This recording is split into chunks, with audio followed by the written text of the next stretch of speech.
मंडळी नमस्कार. मी सुभाष सुतार लोकसंवादमध्ये आपलं सगळ्यांचं स्वागत करतो. संगमनेरच्या गडगे बाबाला अटक झालेली आहे. दत्तधाम सरकार म्हणून तो तिथे भोंदूगिरी करत होता आणि आता पोलिसांनी त्याच्या मुसक्या आवळल्यात. मात्र त्याला अटक होण्याच्या आधी एक व्हिडिओ, अत्यंत धक्कादायक असा व्हिडिओ, आणि त्यामध्ये स्वतः गडगे बाबा, त्याचे काही साथीदार आणि समोर बसलेले अन्य दोघं, हे त्यांच्यामध्ये जी चर्चा होते त्या चर्चेमध्ये ते अनिसच्या ज्या प्रमुख कार्यकर्त्या आहेत रंजना गावडे यांची, पोलिसांची आणि अन्य एका अनोळखी माणसाविषयी ते बोलत आहेत आणि त्यामध्ये ते रंजना गावडे आणि पोलिसांची बदनामी करतायत असा तो संवाद आहे. आता हा व्हिडिओ खरा की खोटा हे बघावे लागेल.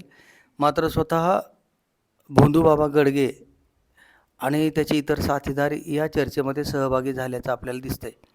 हा व्हिडिओ जर आपण नीट ऐकला आणि बघितलं तर असं वाटतं की गडगे बाबानं हा व्हिडिओ तयार केला असावा. कारण गडगे बाबाकडं तोडपाणी करायसाठी आलेली जी समोर सोफ्यावर बसलेली माणसं आहेत, ती माणसं गडगे बाबा आणि अन्य एक अनोळखी माणूस इथं आहे जो व्हिडिओ काढतो आहे, ते असे चौघजण चर्चा करतायत. सगळ्यात जास्त बोलत आहेत सोफ्यावर बसलेले दोघेजण आणि त्यावर गडगे बाबा त्यांना प्रश्न विचारून गोंधळात टाकतायत. खरं म्हणजे हा व्हिडिओ गडगे बाबा आणि त्याच्या साथीदारानं तयार करायला लावण्याची शक्यता नाकारता येत नाही. कारण ही जी चर्चा आहे पैशाची देवाणघेवाण आहे आणि अनिसच्या कार्यकर्त्यांना किती पैसे द्यायचे आहेत, पोलिसांना किती द्यायचे आहेत. परंतु या चर्चेमधून असं लक्षात येतं की गडगे बाबांना हा व्हिडिओ तयार केला आणि समोरचे जे माणसं आहेत ते रंजना गावडे आणि पोलिसांचं जे नाव घेत आहेत ती बनावटगिरी दिसते त्यांची. गडगे बाबा हा भोंदू आहे ही चर्चा महाराष्ट्रात पसरल्यानंतर त्याचा गैरफायदा काही जणांनी उठवायचा प्रयत्न केला आणि त्यात मग अनिसच्या कार्यकर्त्यांना, पोलिसांना त्यांची बदनामी होईल असं करून गडगे बाबाला गंडवण्याचं काम करतायत. खरं म्हणजे गडगे बाबानेच इतक्या दिवस लोकांना गंडवलं आहे, अक्षरशः लोकांना वेड्यात काढलेत.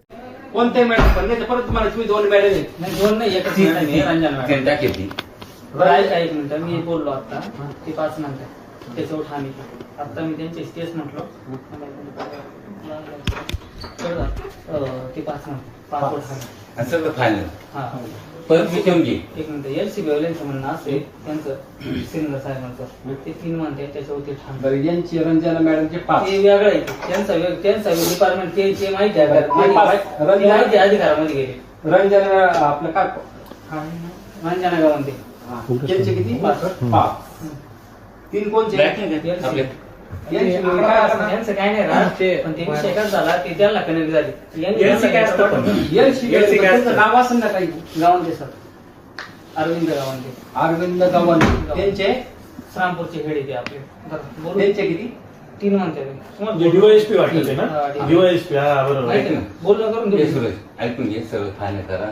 फायनलचा नाही विषय. पण गवांदे सरांशी बोलणं करून द्याल ना तुम्ही? बोलणं करून हा, ते गवांदे सरांशी मॅडमांशी बोलणं करून द्या. महाराज आग्रह करून टाका. मग काय 5,50,000 त्यांना दूध टाकून ते विकून टाकलं. 50,000 पण द्यायची मला किती साहेबांना देऊ कुठे कोणत्या साहेबांना एक तर जाते साहेबांना देऊ, एक तर गावांचे साहेबांना देऊ. कोणाला तरी एक तर गवंदे साहेब इन्स्पेक्टर आहे का? मी डीवायएसपी. कोणाला तरी एकाला देऊ म्हणजे काय होईल ना, ते डिपार्टमेंटचा विषय संपवतो आपल्याकडून विषय संपला. बरं ते तुमचं ऐकते का पण कमून नाही ऐकणार. आम्हाला फोन करते म्हणलं ऐकणार कमून नाही आम्हाला. तुम्हाला कोण फोन करतं? त्यांनीच फोन केला होता. कोण फोन गावांच्या सरांनी फोन केला होता. आता केला याच्यामुळे त्यांना गवंदे सर डीएसपी ने केलं का? त्यांचा फोन कसा झाला, मॅडमनी त्यांना अर्ज पाठवला. अर्ज पाठवल्यानंतर त्यांनी आम्हाला फोन केला. त्यांनी आम्हाला सांगितलं म्हणे हे काय विषय, म्हटलं असा विषय. तर म्हणजे ठीक आहे आपण रात्री एलसीबीची ज्यावेळेस याला रेड पडा म्हणे वाळूला, त्यावेळेस आपण तिकडे जाऊ म्हणे, तुम्ही आमच्या गाडीत बसून या म्हणे. मग आता आम्हाला फक्त सकाळी डॉक्टर साहेब महेश साहेबांना घेऊन आता समस्या काय झाली? गवंदे मॅडमच्या भेटला म्हटलं किती द्यायचे? सरांचं म्हटलं 5 द्यायचे. अजून गावांच्या सरांचं म्हटलं 3 लाख कोणाला द्यायचे? एलसीबी 50,000 कोणाला द्यायचे? डिपार्टमेंट. आता राहिलं पुढे काय राहिलं म्हणजे परत नको काही करून राहिलं नाही. काहीतरी म्हणला ना, काहीतरी राव कोणाला तरी औषध दिलं मग ते डॉक्टर बोलली काय झालं? सुजला दारू प्यायला म्हणजे दारू त्याला सुजला. मग त्याला काय त्याचे काहीतरी पैसे म्हणले होते. तेच मेन पॉइंट आहे. त्यांची अजून ऍडमिट होतो. ऍडमिट कोणत्या दवाखान्यात? विषय होता ना तो. कोणतं झोपे कॅन्सर कोणतं होते?